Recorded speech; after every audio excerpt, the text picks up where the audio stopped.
Jeff Bezos did not build a $2 trillion empire because he was smarter than everyone else in the room. He built it because he understood something most people never learn in a lifetime, something that has nothing to do with intelligence, and everything to do with how a mind responds to fear.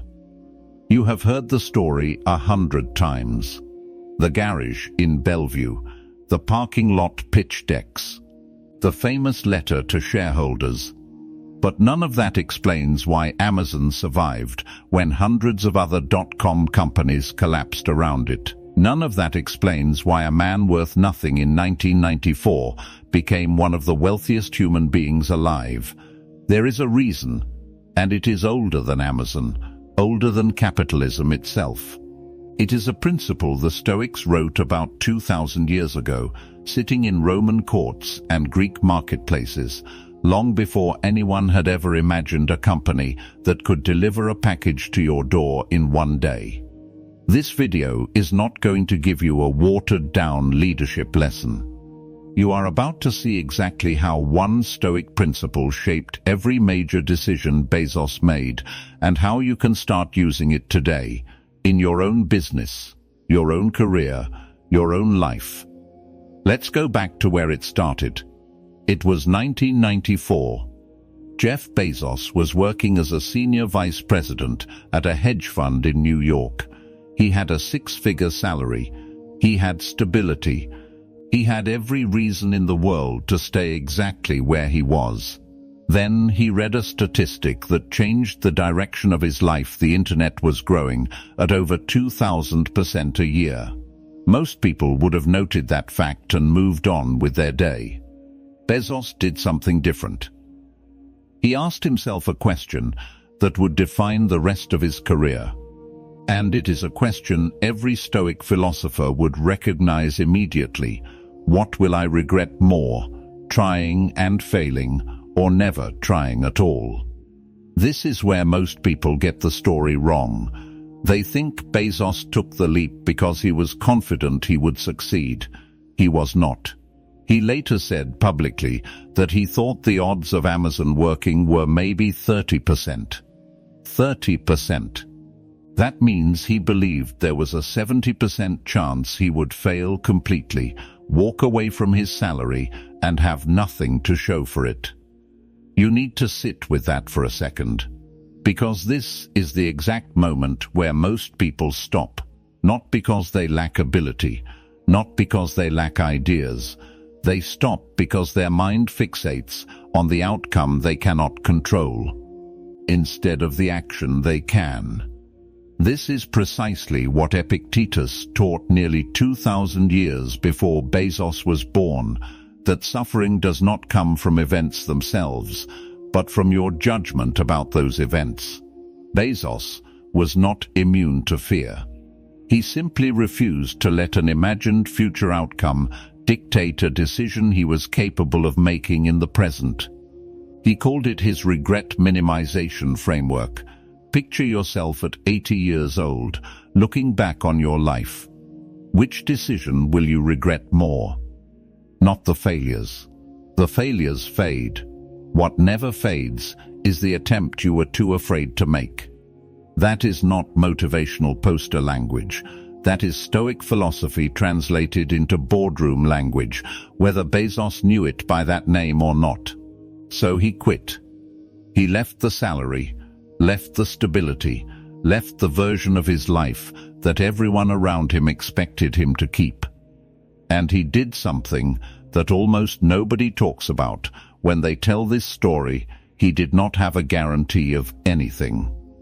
He had a garage, a business plan written on a cross-country drive, and a level of internal composure that most entrepreneurs spend their entire careers trying to develop.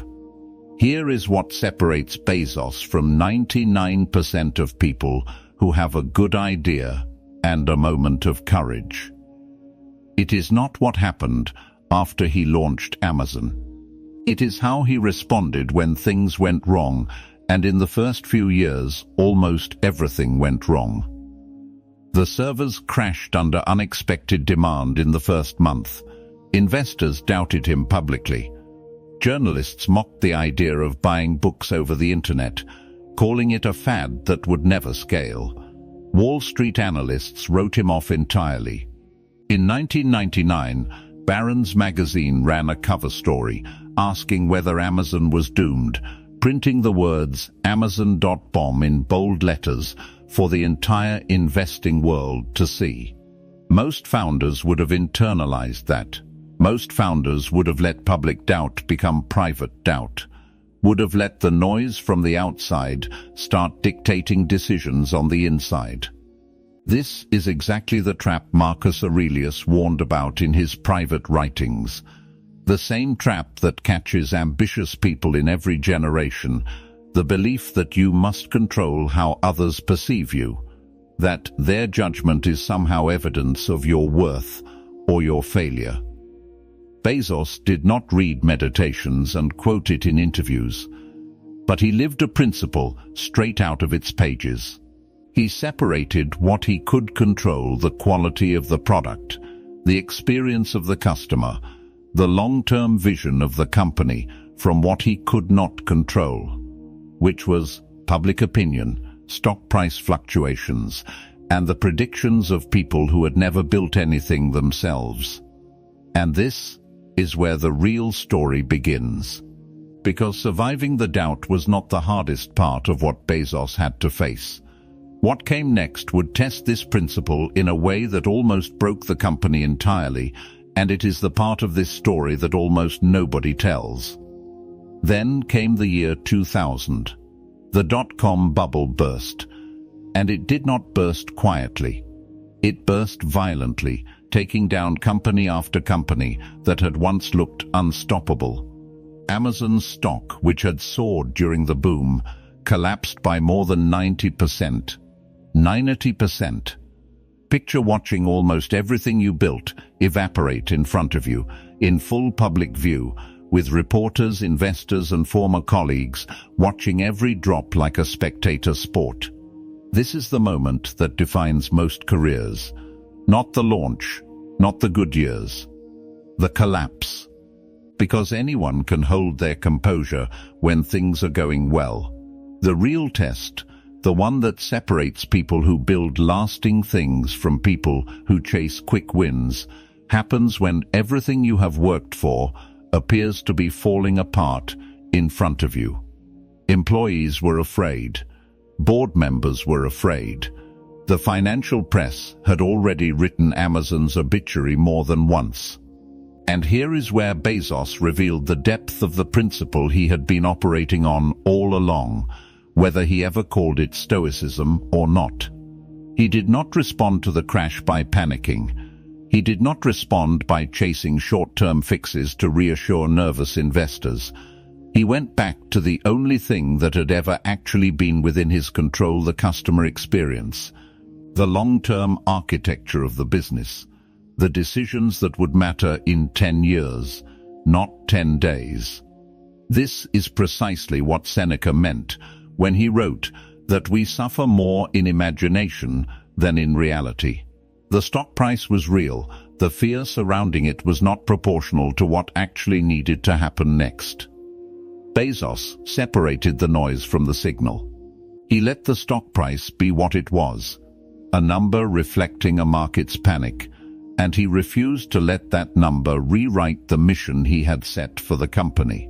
While competitors folded, cut corners, or disappeared entirely, Amazon kept investing in what could not be seen yet: faster shipping, better infrastructure, a wider selection, lower prices for the customer, even when it meant thinner margins for the company. You have to understand how unusual this was. Investors wanted profit immediately. The market wanted proof immediately. And Bezos, in the middle of the worst financial storm of his career, chose patience over panic, principle over pressure. This was not blind optimism.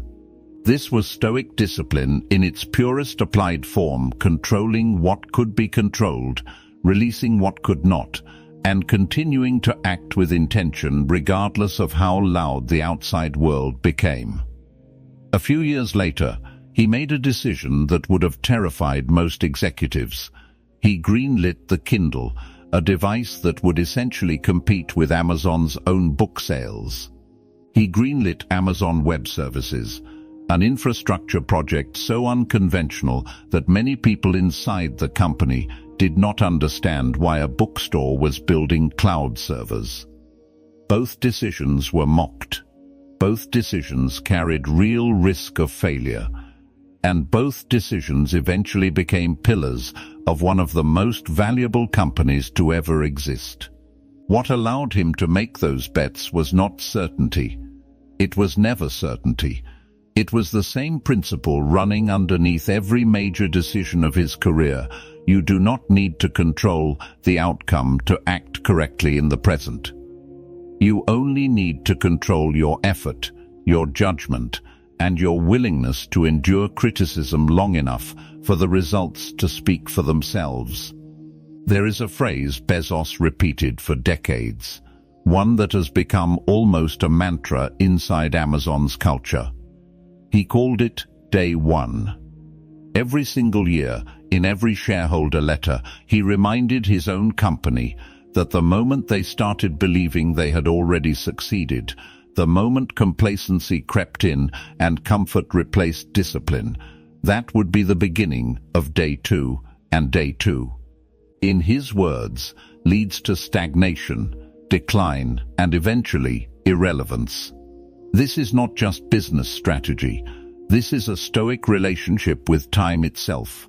Marcus Aurelius wrote his private reflections not to look back with pride at what he had achieved, but to remind himself, every single day, to act with fresh discipline as though nothing had been accomplished yet. You will face your own version of this. Maybe not a $2 trillion company, maybe not a stock crash covered by every financial outlet in the country, but you will face the moment where something you have built feels like it is falling apart. You will face criticism that feels personal, doubt that feels louder than your own convictions, and a future that offers you no guarantees. In that moment, the question is not whether you can control what happens to you. You cannot. The question is whether you can control what you do next. That is the entire principle. Not confidence, not certainty, not the absence of fear. The willingness to act with discipline regardless of what you cannot control, and the refusal to let outside noise dictate an inside decision. This is what carried a former hedge fund employee from a garage in Bellevue to the founding of one of the most influential companies in human history. Not talent alone, not luck alone. A mind trained to separate what mattered from what did not, and the discipline to keep building even when the entire world was watching him fail. If this principle means something to you, if you felt even a small part of yourself in this story, then you already have what you need to start applying it. The next step is yours to take. If this gave you a new way to see what it takes to build something that lasts, you know what to do. Like this video, share it with someone chasing their own version of this, and subscribe to Stoic Founder so you never miss what we build here next.